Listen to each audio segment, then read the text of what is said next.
Hey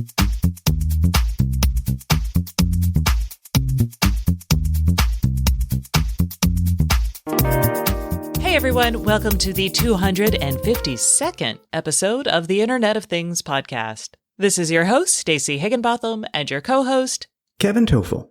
And we have, I'm going to just call it a depressing show for y'all this week. There's a theme in this one. Yeah, everything is being bricked. They no longer work.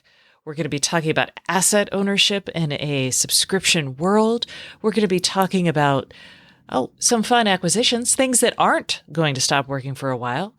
We're also going to be talking about both the loss of your privacy and a privacy framework from NIST that could help you possibly keep it, and an open source effort to encrypt the IoT. Plus, we have our usual security challenges to talk about, and Kevin has played with the Samsung SmartThings Wi-Fi hub, and he wants to talk about his take on the latest SmartThings application and user experience. Plus, our guest is Perry Correll from Extreme Networks. You're also going to hear from our sponsor, Machine Q, talking about how customers are using it to make their lives a little bit easier. Before we get into all of that, let's hear from another one of our sponsors. This week's sponsor is IoT World. Y'all are invited to North America's largest IoT event, IoT World. It's the intersection of industries and IoT technologies. Held April 6th through 9th at the San Jose Convention Center in Silicon Valley, celebrating its 7th anniversary. IoT World will welcome over 12,500 IoT professionals, 400 speakers, and 400 exhibitors and startups.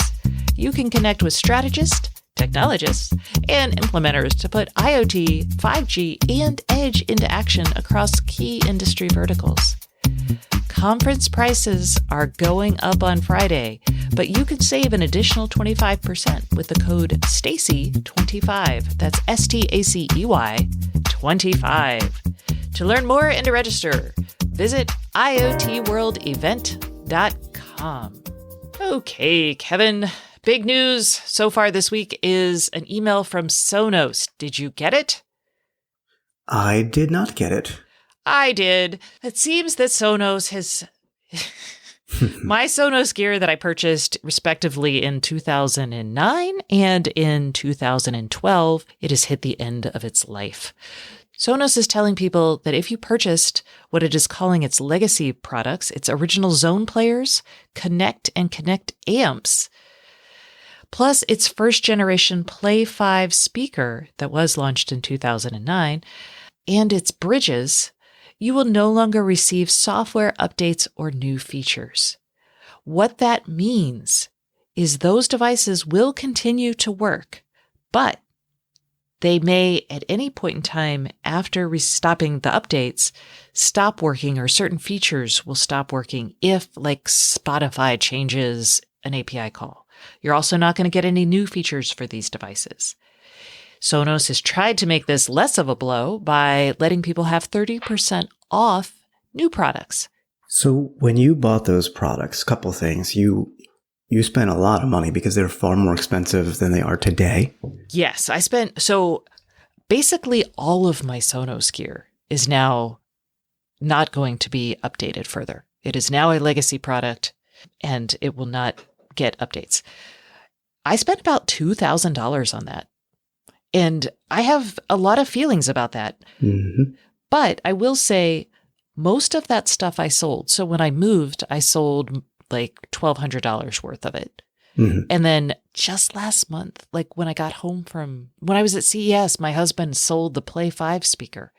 And this was Good timing. Well, I feel kind of bad about it. I mean, yeah. I'll be honest. I don't relish I did not know this was going to happen at this time. And I think that gets to the big issue here. And that is, well, there's a couple of big issues, but the big issue on the Sonos point of view is when I bought this, it was early on in the IoT. We'll be real. But I expected it to behave like more traditional audio equipment. And Sonos kind of, it talked about the product getting better over time, which is something we still hear about.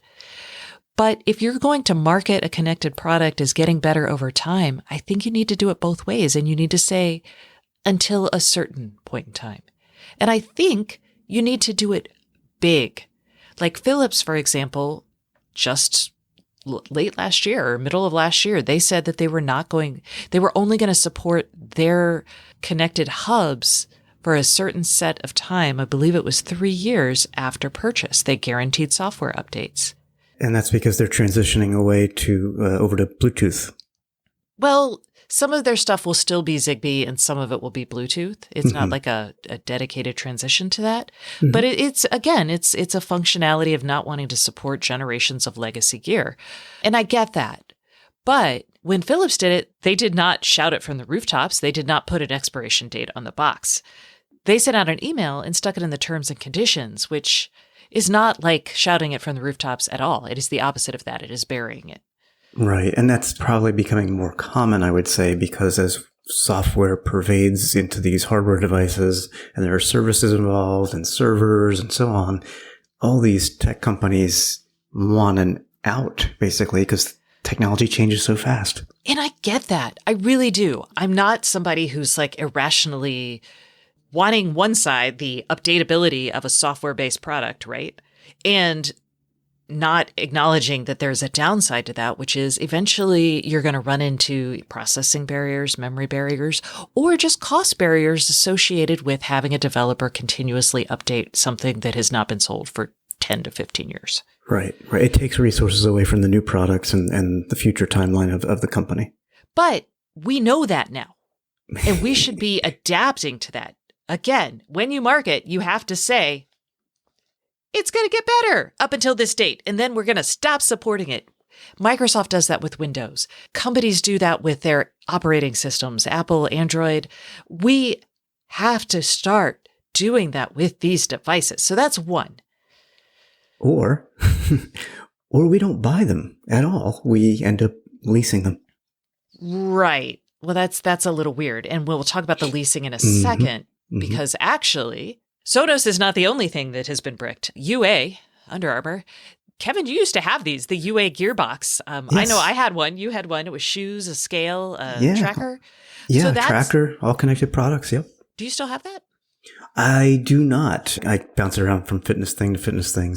But I went to New York City for the launch of that and got review units, and I had the scale and the insole sneaker with the tracking device built in, and yeah, it actually worked really well. I liked it a lot, actually. So those aren't going to be supported anymore. Nope. Under Armour pulled the UA Record app from the Google Store, apparently on New Year's Eve.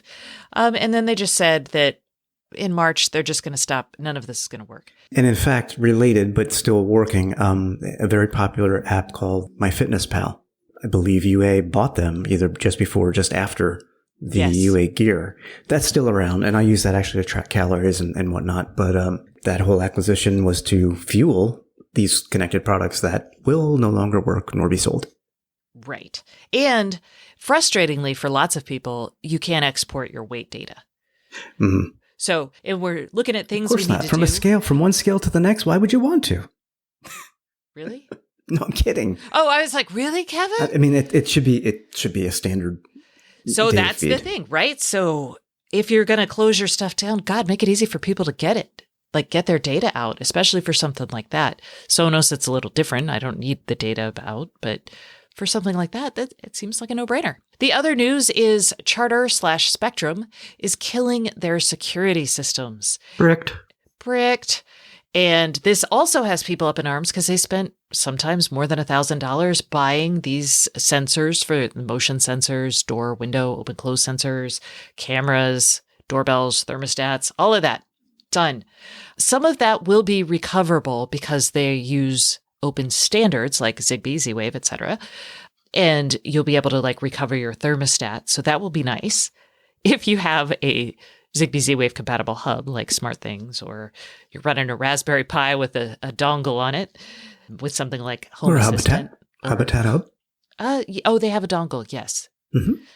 So that's good. But the sensors themselves are not going to work because when you do a monitored security system, apparently you flash firmware to those sensors that make it not work outside of your system. And I'm sure that is, again, a security thing.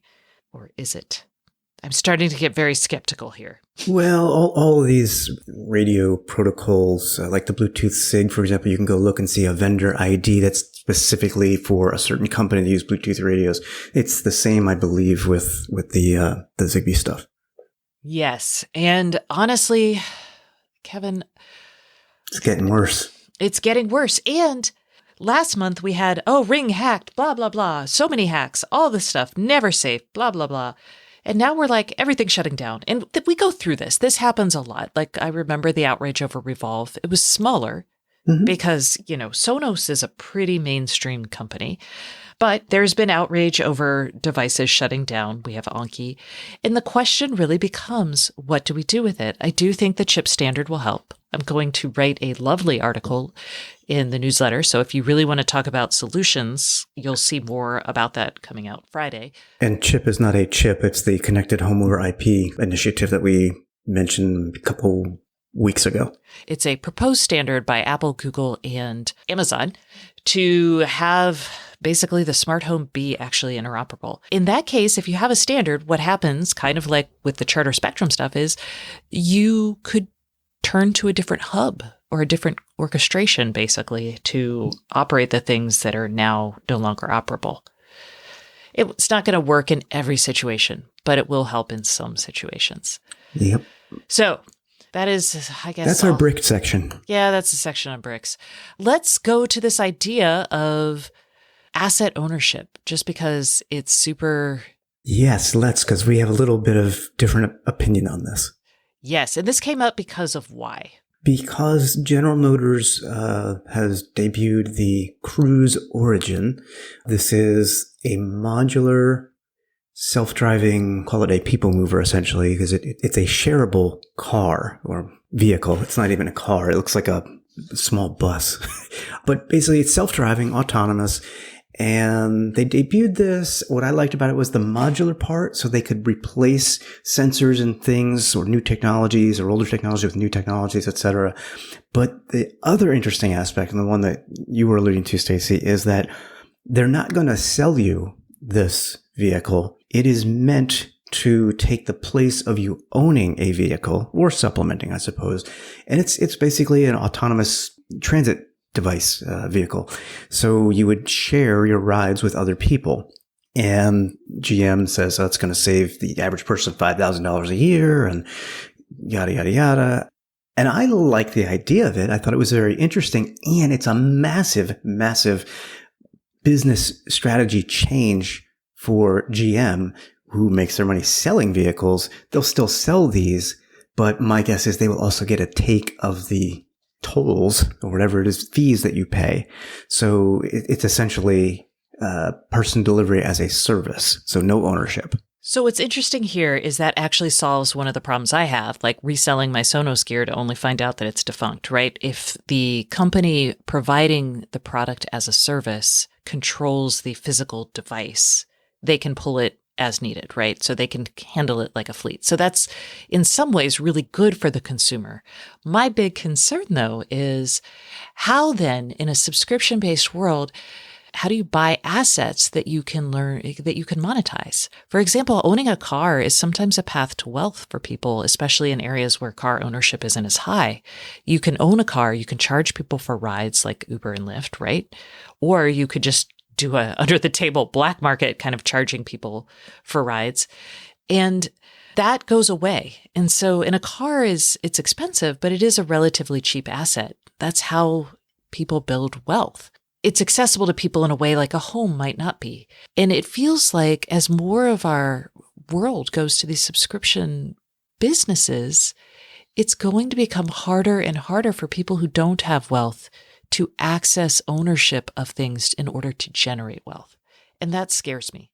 Yeah, and those are all good points. My thought was, well, then you have freed up the money for the car payment, the insurance, the gas, the maintenance to invest in other assets. Maybe they're not physical assets. Maybe they are, stocks, Bitcoin, whatever it is you want to invest in. Invest in some Bitcoin miners and mine your own Bitcoin. But you raise a good point in terms of what will we actually own in the future. And it's becoming to look like less and less. Right. And if ownership is the current path to wealth, what path to wealth can we open up for a future when everything is a service? Work for a tech company who is making money on the service. All right. I don't have a better answer than that. No, it's true. So there's your deep thoughts for the podcast. And maybe I've just been reading too much dystopian fiction. I don't know if this is positive, but this is a try. This is an effort. There is an open source effort to encrypt the Internet of Things by a company called Tesseract. Kevin, you want to talk to us about this? Yeah, Wired did a nice profile on this effort. Maybe we can link to it in the show notes. And then I took a look a little bit deeper into the company's website and the product offerings. And essentially, they're saying, hey, with a very low powered chip, we can do it with a Cortex M0. We can do it with an Arduino, basically. We can use cryptography to make sure that all of your IoT device traffic is encrypted everywhere it is. Therefore, less hacking, firmware deployments will be trusted, and so on. I mean, it addresses a couple of the key security issues in the IoT. I mean, they say it can be done for as little as, 10 cents per machine and so on. These things have existed in the past. There are companies that do encryption and security on constrained devices, which means like microprocessors as opposed to like big fat processors. But the key here is that this is open source. Yes.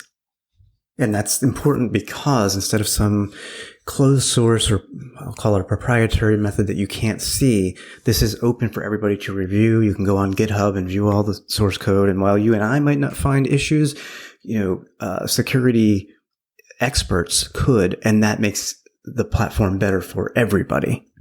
Yes, I will never find an issue with looking at like cryptography. Never. That's just too much math.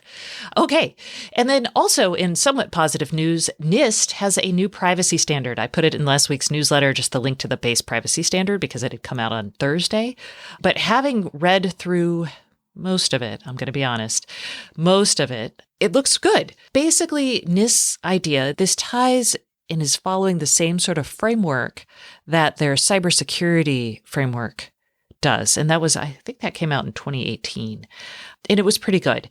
The idea is that it is going to force you, when you're developing your product, to ask questions about how you're building your product and how those decisions will affect the users of your product's privacy. It's not just saying, hey, secure your stuff. It's also saying things like, hey, do you need to collect this particular data? What function does it have? So maybe you don't need everybody's Wi-Fi network and password that you'll later have some developer stick on an open, S3 bucket somewhere, right? Maybe you don't need that at all. There's questions like that. It's a framework. It's not like a prescriptive thing. It's asking you, what do you need to do? Other things like, hey, how long do you really need this data? Do you need it to be stored in a public cloud, or maybe it just stays local? It's kind of funny because it's a 5-tiered type of a framework or a toolkit that's voluntary. As you said, you can use it. And it just reminds me of so many of the prescriptive things that we've been saying for at least a half a dozen years. And the folks at NIST do listen to the show. So, okay. Well, thank you. Thanks, NIST. Also, Thanks.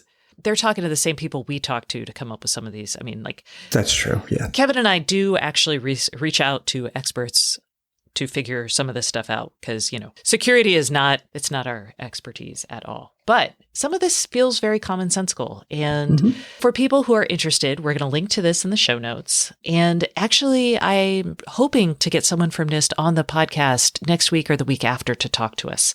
The person who created this is currently in Europe right now. So we're getting this set up. So send in your questions. Actually, if you have questions about this or things you want to know more about, tell me, and maybe we can ask. Okay. Speaking of privacy, the New York Times this weekend declared that we have none. And basically this story by the always excellent Kashmir Hill about a company called Clearview AI that basically scraped all of the photos of you from Facebook, Twitter, other places, plus accessing other databases of faces and images. Yeah, just 3 billion photos. Yeah, just 3 billion. That's not how many people there are in the world. Come on, you're fine. The odds are you're in there, actually, if you're in a first world country. But all of this data is now made available through a product called Clearview AI, where law enforcement can upload a picture of your face from like a Ring camera or surveillance video. And it'll come up with, hey, this matches this person who's posted on Facebook at this location. It will tell you maybe, hey, this person seems to go to school in this place. This is literally what I have been afraid of for, I'm going to go with 6 or 7 years. And look, it exists, it's real, and police officers are using it. And using it to solve crimes is not exactly what I'm afraid of, although there is a point to be made about which crimes get solved. Are you going after brown suspects more than white suspects? Are you pre-crime, Minority Report? But yes, I'm very worried. Like one of the suggestions in the article was to use it for opposition research for politicians, which terrifying. If you stick my face up there and, you see that, oh, I have posted from this bar 10 years ago with my friends. Is that, I don't know, maybe those friends saw the worst side of me. Again, lots of things here that I don't like. And I would agree. Unfortunately, we've already seen this in China. My take is that this really is where we are heading in the U.S. and scares the bejesus out of me at this point. We could regulate this. I'm just saying. Yeah, no, I hear you. That is the only way, by the way, that is the only way this is going to happen. I would also say even my idea about putting expiration dates on things, the only way that will happen is through regulation, because you're not going to want to put an expiration date on something if your competitor doesn't have it. Right, because people are going to be like, oh, this expires? Suck. All right, that's it. Regulation. I wish our government was working right now. Let's go to news. Good news in the smart home world. Noon Home, which made these really cool and expensive lighting controls. You basically installed these, they sensed the lights, and they would come up with prescribed scenes for you. So you didn't have to do all that work. It would just be like, hey, do you like this? We call this dinner party. And you're like, yes, this is amazing. They had not been doing as well as we had hoped. And there was a little bit of doubt about what happens to them. But RacePoint Energy, which owns the Savant smart home brand, they acquired them. So yay. I'm excited. Savant has always been, to me, the Apple of the smart home. It has been... Even back in 2011, 2012, when I started on this, I was just like, this is gorgeous. This is why rich people pay a lot of money for home automation, because this is amazing. Savant is also now the exclusive partner for Yale and August smart locks. So, yeah. Does that mean I won't be able to get it at a Lowe's or Home Depot, or? No, it does not mean you won't be able to go to your hardware store. You will still be able to do that. But if you are looking at Savant, the only lock that Savant is going to provide will be Yale August locks. Gotcha. Okay. I'm not a high-end smart home buyer or anything, so but don't you wish you could be? And if you are, I gotta say, that stuff is pretty... I don't know. Everything keeps getting bricked. I'm not sure. Oh, they've been in business a while. You're fine. I know. All right. Yes. Other little bits of news. STMicro, the chip company, has joined the Zigbee Alliance. This is not surprising. They've made Zigbee chips for a while. My hunch is this is about getting in touch with the chip people. Connected. Yeah, they're on the board of directors now. So, yay. Also, is this surprising? I don't know. People, despite the hacks, keep buying Ring gear. Ring's online sales grew... In the US, they grew 180% in December as everyone bought Christmas presents. And I'm just going to tell you, because my in-laws, my mother and father-in-law, and my brother and sister-in-law also always are all in on Madam A devices, and they wanted some smart home cameras and a doorbell camera. I was like, just get Ring. You're already working with them. And they're normal. They don't care about the hacks. I did set my sister-in-law up with two-factor. I tried to talk to my in-laws about that. I don't know if that's going to happen. But I just couldn't. It's a viable option, and just over between our last show and now, I installed a Ring doorbell for one of my neighbors who's not very tech savvy, but they wanted to buy a video doorbell, and they bought a Ring. They knew about the hacks, and they're like, whatever. Yeah, people don't care. Now, did you make them do two-factor? I forced it on them. Yes, I did. Okay, see, so that's... I explained why as well. I didn't just say, you need to do this. How did they feel about that? Oh, they do whatever I say. Okay. I could have said spin around your chair 3 times before the Ring doorbell works, and they would have done it. So, thank you for not abusing your power. No, I would never do that. Also, in the insecure IoT, hey, this hacker. Not Telnet again. It's Telnet. Our show notes just like quit using Telnet. And I did actually. Okay, so here's the deal. ZDNet is reporting that a hacker has listed credentials for more than 500,000. So that's 500,000 servers, home routers, and IoT devices. Yeah. It's, you know what? Just stop using Telnet. Stop using Telnet. Right. I asked somebody, I was like, hey, is there like an alternative? That they're like, yeah, it's SSL. Just don't use Telnet, period. So if you're a manufacturer, don't use Telnet. I don't care. It's 2020. Just quit it. There's no excuse. And I talked to security people just to confirm that there is no excuse. There is no excuse. Okay. Let's talk about smart things, Kevin. Yeah, good news. Some happy news, actually. Yes. I believe it was mid-December on the podcast I said that I had the Samsung SmartThings Wi-Fi mesh gear, and I gave that a review and have been very happy with that. But at the time, because we're getting ready for CES, I didn't have time to use the actual integrated SmartThings hub. And I said I was kind of pulling the plug on Wink, so the timing was good. I finally got around to setting up the hub and using the SmartThings, I'll call it modern app, the new app instead of the classic app, which is the one I had used 2 years ago, last time I used SmartThings. And I am very impressed. I am glad I took a second look at Samsung SmartThings. I don't feel like I'm missing out on anything from switching from Wink to SmartThings. In fact, I feel like I'm gaining an awful lot because the brands and devices that are supported have just exploded, in my opinion. And Wink's really hasn't. And that's one of the reasons that I said I'm thinking about switching over. I want to be not future-proof, but I want to think forward, I guess is the best way to say it. There were a few setup glitches. Like one time I was trying to discover one of my Cree connected bulbs, and SmartThings found it and said, hey, I found your Wiimote plug. And I'm like, what? Because, yeah, because A, one's a bulb and one's a switch, or an outlet rather, and B, one uses Zigbee and one uses Wi-Fi. So I don't know how that happened, but I just removed the Wiimote device discovery or device and reset the Cree connected bulb, and it was fine. And I have a multitude of different bulbs in the house. I use Cree, I use Osram, I use Wise, I think I'm forgetting LifeX, and no problem. Everything works. It's great. Also noticed that, and Stacey, you had a Wink hub. I don't know if you still do, but when setting up Z-Wave devices, I always had to bring them practically within an inch of the hub for discovery. Yes, I did. And it was great that the Wink was on Wi-Fi for that purpose. Yeah. Well, turns out that I didn't have to remove any of my door window sensors, which are Z-Wave. I left them in place. And because the access points there, I have two of them set up, they're distributed around the house, one on one floor, one on the other.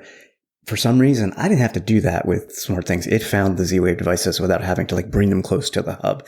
And what's interesting also, and I don't know if this has anything to do with it, every one of the access points, and you can get a 3-pack for $280 if you need that much mesh Wi-Fi, but every access point is hardware identical. So they all have Zigbee, they all have Z-Wave, they all have Wi-Fi and Bluetooth in them. Oh. And I wonder if that's part of the reason that— got a home full of repeaters. Yes, basically. So, I had to learn a few things about the new app. I was setting up some timers, and I didn't like the fact that I couldn't set a light to go on 15 minutes before dusk or sunset. Turns out that in the device, you can't do it, the device settings. But if you go into the automations, it's doable. So I had to find my way through. But honestly, it's been excellent. It's really, really good. And I want to just clarify, I'm not against Wink. I've been a loyal and happy Wink customer for, 3-4 years. And it's just a personal choice that I'm making because I don't see a lot of innovation there. I don't see a lot of new devices being added there with the integrations. And we've heard some sketchy things about the financials of the company, people not getting paid. And I wonder about its viability. So having said all that, if Wink works for you, keep using Wink. I'm not saying jump over like I did, but if you want to, I think you'll be happy. Okay. And so are we going to see you as a regular SmartThings user for Control now? I believe so, although this also illuminated something very interesting.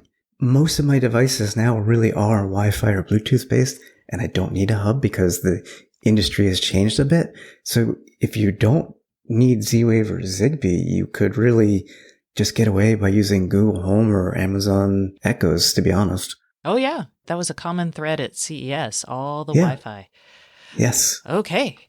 Well, now it is that time again. It is time for the Internet of Things podcast hotline.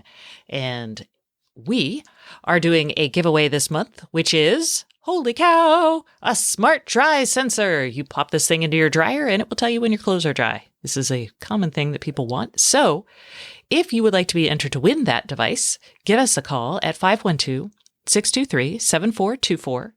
And you'll be entered to win. You have to enter before the end of the month on January. So we follow Eastern time on that, midnight Eastern time. And you have to be in the US or Canada to win. I'm sorry, rest of world. We still love you. We can still try to answer your questions too. That's Absolutely. awesome. Absolutely. We're not against you that way. Okay. So this week's question comes from, I'm not going to say it. Dan the Fan Man. I said it. Let's hear it. Hello, Kevin and Stacy. This is Dan from Indianapolis. I have a question about smart fans. I know they make smart fans for your ceiling out there, but I have a small, personal fan that I would like to connect up to Alexa or Madam A or Google Home. But I've had problems finding smart outlets that are Wi-Fi connected because I've tried to get away from the SmartThings ecosphere, and I'm looking for something that I can dim. So I can say, Alexa, dim the fan to 50% rather than 30% or 100% or whatever, so it doesn't have so much airflow. And I'm having a really hard time finding. I can find lots of Wi-Fi connected outlets, but I just can't find any that allow me to control the amount of power that goes to the fan. Really love this show, and thanks again. Bye.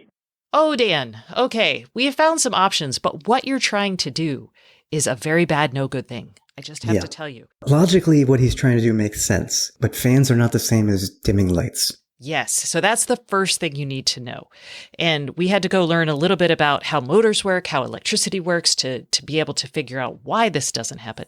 But basically, the essential is when you're powering a motor on, it takes a lot of electricity and it doesn't dim like a light can dim. A motor, you have to control the amount of power going to it in stages.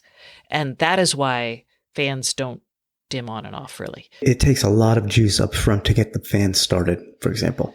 And so you can't actually do what you want to do unless you want to just turn your fan on and off using an outlet. So don't hook up. There are outlets that have dimmer capability.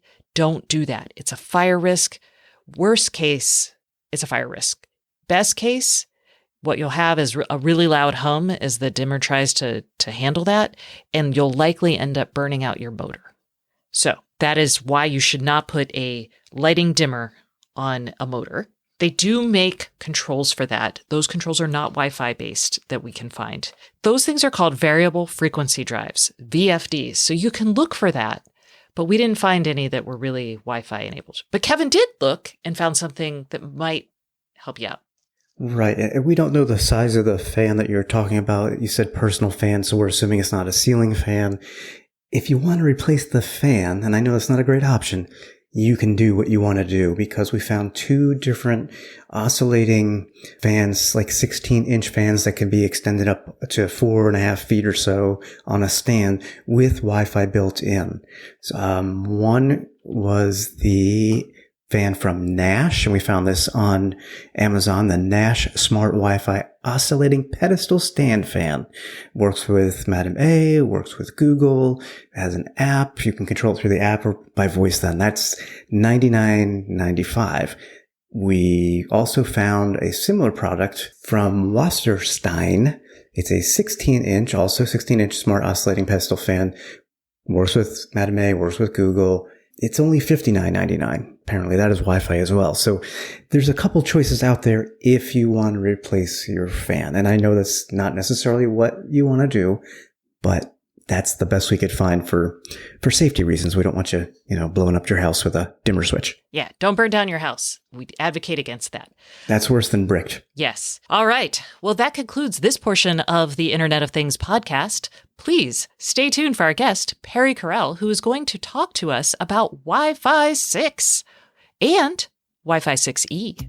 Woo! All right. Hey everyone, we are taking a quick break from the Internet of Things podcast for a message from our sponsor. This week's sponsor is Machine Q, a Comcast service. And I have Hannah Schneider here with us from Machine Q. So Hannah, remind us, what is Machine Q? Machine Q is a Comcast service that helps enterprises connect their operations through our integrated suite of low-power IoT devices, gateways, and management software. There are two primary products we offer today: infrastructure, which includes our IoT gateways, APIs, and our flagship device and gateway management experience, MQ Central, and then our platform product, which includes a portfolio of low-power sensing devices. We offer temperature, leak detection, vibration, and energy monitoring devices, many other use cases, all of which can be layered on top of our infrastructure product. Excellent. So we previously learned how customers are using Machine Q's infrastructure product. This week, I'd really like for you to talk about your platform product. Can you tell us how enterprises are using that today? Absolutely. We're currently working with a Fortune 500 food retailer to solve their needs for our Machine Q platform product. This customer came to Machine Q to prevent costly inventory write-offs for their refrigerated food items. They were looking for a temperature sensing device whose transmissions could penetrate through refrigerators, a dedicated low-power IoT network through which these battery-powered devices could communicate, as well as software to manage their deployment. Machine Q was able to provide a solution for this customer through our platform product, and that included our MQ Flex device, which is a multi-sensing device that includes sensing capabilities for temperature, humidity, and more, our Area 8C, which is our indoor low-power IoT gateway, and then our suite of APIs and MQ Central software, all of which they can use to manage their network. And what was the result of all of this? This customer was able to take advantage of the Machine Q integrated product experience to drive cost savings by repurposing their valuable labor resources to focus on revenue-driving initiatives in their stores rather than on manual food temperature monitoring. In addition, MQ Central also offers notifications. So with this, their employees can be alerted whenever a refrigerator or freezer temperature falls outside of those customer set thresholds, which allows them to take action to avoid any food spoilage. That is important. So why has this customer found the Machine Q platform valuable for their business? Yes, historically, we've seen that companies take a more siloed approach to IoT where they focus on deploying a point solution. And while that solves an immediate need, it really limits their ability to scale those additional use cases without excessive complexity and cost. They found that Machine Q is especially valuable because they realize that they can layer on those additional use cases in their retail stores, in most cases without requiring any additional infrastructure. This customer has since expanded their deployments to include leak detection and are now even considering other use cases. Awesome. All right. Thank you. That really brings the Machine Q platform product to life. So where can our listeners go to find out more about Machine Q? Listeners can learn more at machineq.com/Stacey. That's machineq.com/STACEY. Hey everyone, welcome back to the Internet of Things podcast. This is your host, Stacey Higginbotham, and today's guest is Perry Carrell, the Director of Product Marketing at Extreme Networks. Hi, Perry. How are you today? Hi, Stacey. I'm thrilled to be here, and hopefully I can answer any questions you might have for. Awesome. So we, as I mentioned before, are talking about Wi-Fi 6. We're possibly going to get into Wi-Fi 6E, and who knows, if we're feeling crazy, we might even talk about Wi-Fi 7.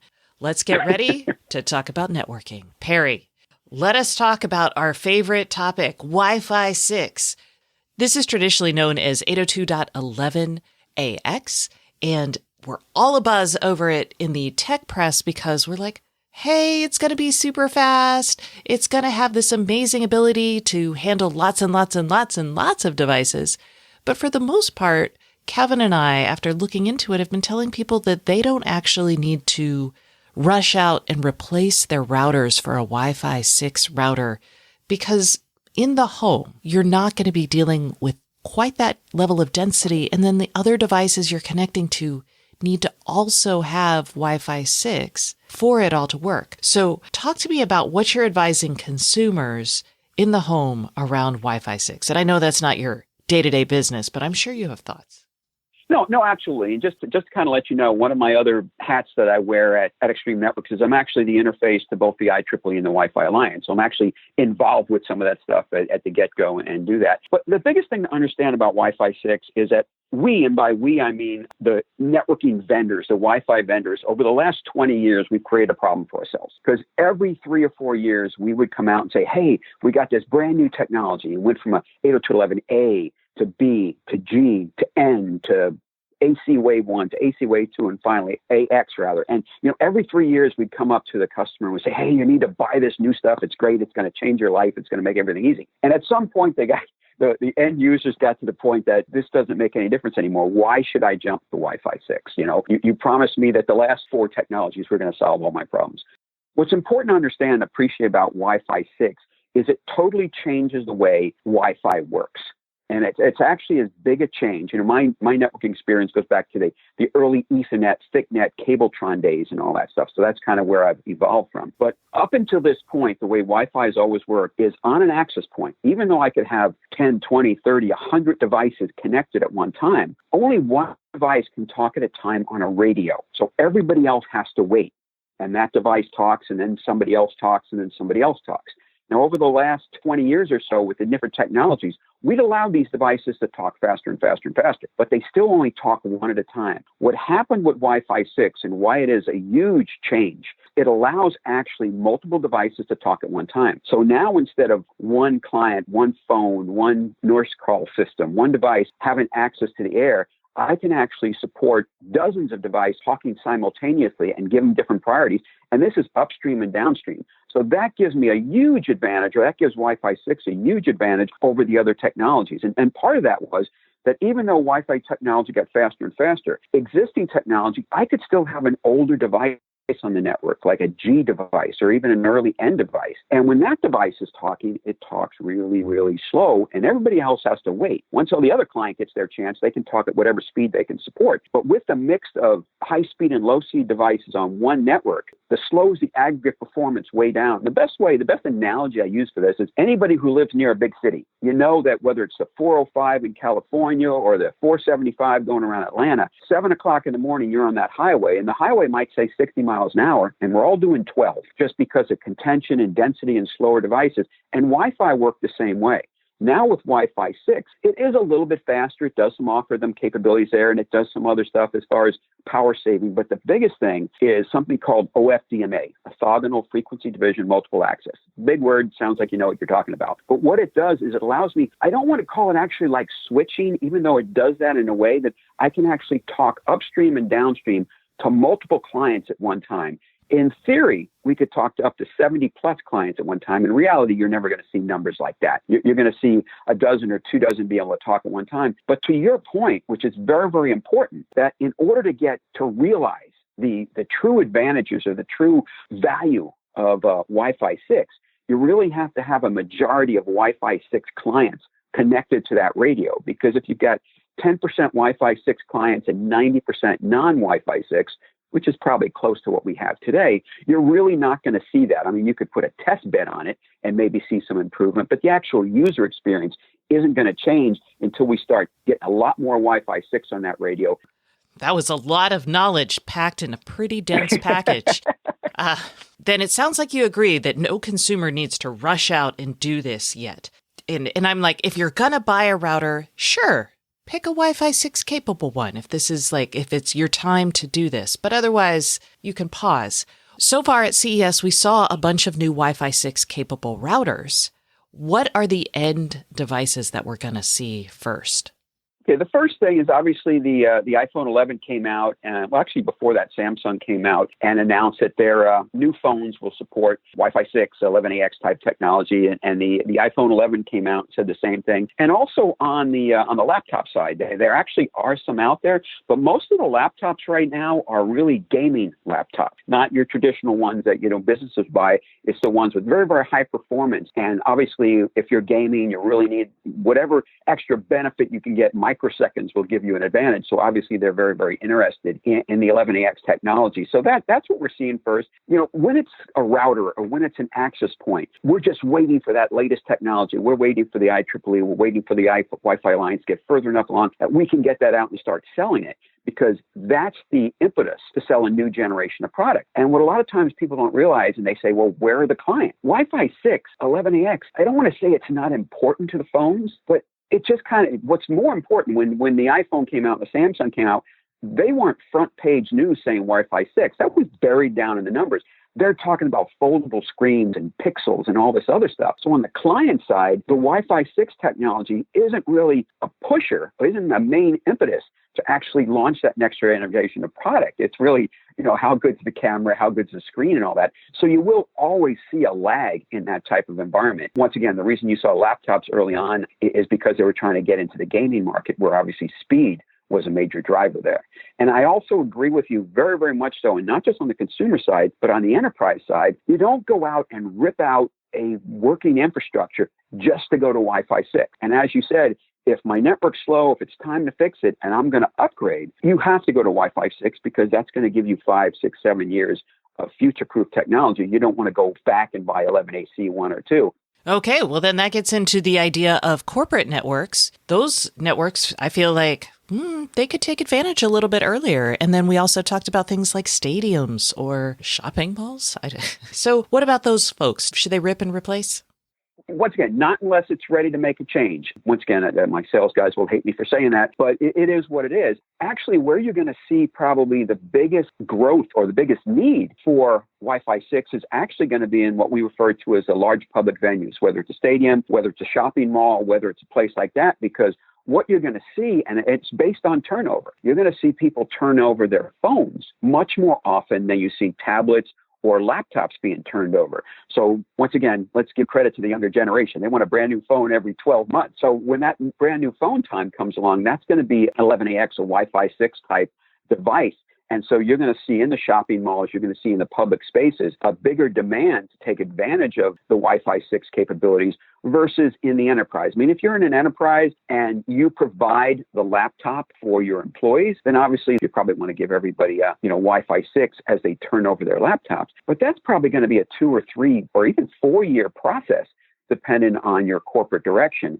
And until you have, there's no real hard, fast numbers, but let's just say a ballpark. Until you have about 50% worth of your clients as Wi-Fi 6 capable, you're probably not going to see a big difference. And then once you actually get to that point in the enterprise, what's a big deal now is on access points that have dual 5 gigahertz capability. So instead of an access point with a fixed 2.4 radio and a fixed 5 gigahertz radio, you're going to have a 5 gigahertz that you can set up that this is only going to support the Wi-Fi 6 client. So I get all my fast people together, and then you take the other 5 gigahertz radio and say, this is only going to support the non-Wi-Fi 6 client. So actually, it's a win-win for both. That way you can separate them out. You're creating a slow lane. I love it. Okay. Well, not a slow lane. Let's just say an average lane. No, this would make sense. I'm thinking about like on my consumer side, I'm going back there because a lot of the IoT devices, for example, in my home, they're not going to have Wi-Fi 6 capable chips possibly forever. It's not in my lifetime. Yeah. So I'm like, oh, those guys are just going to be sitting there, and that's the majority of things on my network. It's not the majority of traffic, but it is definitely a lot of the signaling and pings, right? So this is interesting. Exactly. And there's a huge value. Understand that if I'm a manufacturer making an IoT device, a widget, what do I want? I want that thing to signal to propagate as far as possible. And I want to get a product that's cheap as possible. And I want a product that's going to work pretty much anywhere in the world. And I hate to say this, but 2.4 gigahertz is that perfect solution for that. And even though 2.4 actually will work in the Wi-Fi 6, they're not going to spend the money right now to do that. Once everything becomes on par on price, then you might actually see, I want to sell this widget for $30, so I want to pay $5 for the chipset. So I'm not going to spend any money. But you're right. I need to segment these devices out as much as possible. Got it. All right. Now, for fun, let's talk about, oh my gosh, Wi-Fi 6E, which I get what's happening here because I followed networking forever. But as a consumer, I think at this point is when I would want to rip my hat off my head and just throw it on the ground in disgust. Just be like, oh, what is happening? So let's explain to people what Wi-Fi 6E is and why it matters. It's a good thing. It absolutely is. Because, over this last year, there's so many different wireless technologies coming out there, and people are looking at this and go, this is nuts. It's not helping me. It's confusing me and more. The way to look at Wi-Fi 6E, the 6 gigahertz space, is, once again, let's go back to that high-speed, low-speed lanes. Let's say you're You're sitting on that freeway in the morning and you got 4 lanes of traffic and we're all going 12 miles an hour and you're in the left lane and you're still going 12 miles an hour and it's driving you nuts. And you look over to your left and you see they're building this brand new highway and it's 8 lanes wide. And right now there's nobody on it. And you're thinking, when am I going to be able to get on that? And then you're still find out that sometime later in this year, once the FCC approves all this stuff, they're going to open the on-ramp that lane. And it's going to give you more than double the amount of lanes you had before. And also, slow cars can't get on it. No combine tractors, no slow. It's going to be Wi-Fi 6 devices and above are the only people that are going to be allowed on this new superhighway that's going to be twice as wide as what you have right now. That's the way to look at it. You know, I'm doubling the amount of bandwidth. I'm giving a lot more channels. It's going to be a lot less interference associated with that. No legacy clients. It's Wi-Fi 6 and higher speed. And the key point here is it's still Wi-Fi. It's going to be invisible. When you're using your phone or your tablet and you're on the thing, it's like, okay, do I want to get on the cellular network or do I want to get on the Wi-Fi network? When you get on the Wi-Fi network, your system will automatically jump between 2.4 and 5 gigahertz. You don't even have to do that. You don't have to worry about it. Well, that's going to be 2.4, 5 gig, or 6 gig. It's still Wi-Fi. You don't have to learn anything new. So whether you're a consumer or an IT administrator in the enterprise, it's not like I have to learn a brand new technology. It's just Wi-Fi operating at a different frequency. And it's going to be huge because it's just a lot more bandwidth, a lot more performance, a lot more capability, and it will give a better user experience. Got it. But this is all reliant on the FCC, which every now and then that makes me a little nervous. So how close to a done deal is this, that we're going to have this? Because this is going to be shared spectrum and it's not auctioned off. It's unlicensed. So that's great. But what needs to happen at the FCC to make this real, and how likely is it? The good thing about that is that we expect the FCC to sign off on this before the end of the year. And there's a couple of reasons for that. One is that the last time they had a vote, it was unanimous. Everybody said, hey, we need to open this space up for unlicensed Wi-Fi use and whatever. The second part, and let's just be honest, is that the members, the board on the FCC, those are political appointees. We've got an election in the United States at the end of the year. So obviously the people that are on the board right now, whether they stay or whether they go, they want to get this out the door before that happens. So we're pretty confident in the people I've talked to and what I've been involved in the different organization groups that the FCC will bless that. There's some limitations as far as power. There's a couple of incumbents on there, microwave type stuff that we have to make sure we don't interfere with them. Same thing we did with Doppler radar and the 5 gigahertz band, but it is going to happen. Broadcom came out at CES and they announced 8 new chips. So obviously they're throwing their money in their beliefs. And also I think Intel came out and announced some stuff. So I'm thinking before the end of this year, the FCC is kind of open up that spectrum. Okay. Let me throw something controversial to end on. A couple months ago, I had a person who was building a connected postal tracking service, and they use cellular for it because it goes all around the world on chips, all kinds of crazy places. And Wi-Fi just isn't ready for that. It's not mobile that way. So this person explained to me in great detail how they felt that Wi-Fi in the next decade would be kind of a technology of the past, where cellular with NB-IoT, with the emergence of using things like CBRS band and virtual SIMs would suddenly become much more compelling because the costs would go down. You would be able to, authenticate on networks automatically, all kinds of interesting things. And there was a security and QoS level that isn't available in Wi-Fi. I just want to throw that out there at you and ask you, where do you see Wi-Fi going, especially with these high-value, highly mobile connected devices? Wi-Fi is going to continue to be the primary technology for the rest of my life. It's not going to be the only technology. It's kind of like is 5G going to replace Wi-Fi? Is Wi-Fi going to replace? No, it's never going to happen because, one of the things to understand and appreciate all this is that this kind of all wraps around 5G. 5G really has 2 parts to it. It's called new radio and it's called network slicing. I'm not going to get into network slicing, but the new radio component includes Wi-Fi. Wi-Fi is one of the on-ramps into 5G with private LTE, WiMAX, and whatever else. So Wi-Fi is never going to go. It's always going to be a primary component with the OFDMA type technology, with the resource units, with the segmentation that Wi-Fi 6 offers. You're going to get a lot more security associated with that. You're going to get a lot more QoS because I can dedicate amount of bandwidth. Prior to Wi-Fi 6, it was all shared and I can have different priority schemes. But with OFDMA and the ability to dedicate a certain amount of bandwidth to certain clients, like voice clients, I get that QoS automatically. The greatest technology has never won. As I said, I'm an old guy. I remember, Ethernet, token ring, FDDI, ATM. Token ring was better than Ethernet. Everybody can argue that point. Ethernet won because it was stable, it was easy, and the same thing with FDDI, the same thing with ATM, that Wi-Fi's here, it's reliable, it's understood. And one of the best examples I saw that why Wi-Fi is going to stay where it is that second half of last year, there were a couple of reports that came out from IDC. And right now, there are about 13 billion Wi-Fi devices operating in the world. And we're adding 4 billion more each year. And what they were saying is their expectations, and it's pretty conservative actually, is that by the end of this year, we're going to add about 1.6 billion Wi-Fi 6 devices. 1.6 billion Wi-Fi 6 devices.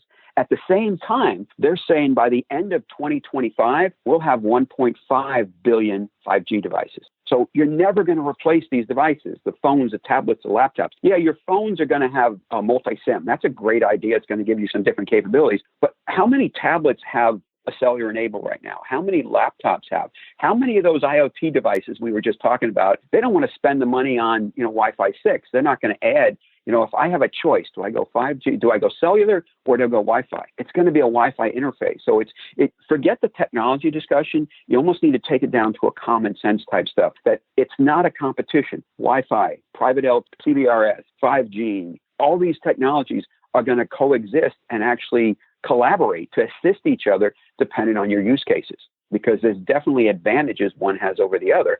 But those are going to be, Wi-Fi is not going anywhere anytime soon. It's kind of like, for 10 years, they're saying wireless is going to replace, wired. The data center is going to be wired for a long, long time. Wireless doesn't work in that space. So once again, that's the world according to Perry. All right, Perry, thank you so much for coming on the show this week. I really appreciate it. Oh, it was my pleasure. I enjoyed talking about this stuff. That's it for this week. Thanks so much for listening. And remember, if you'd like more IoT news, sign up for my newsletter at stacyoniot.com. We'll see you next week.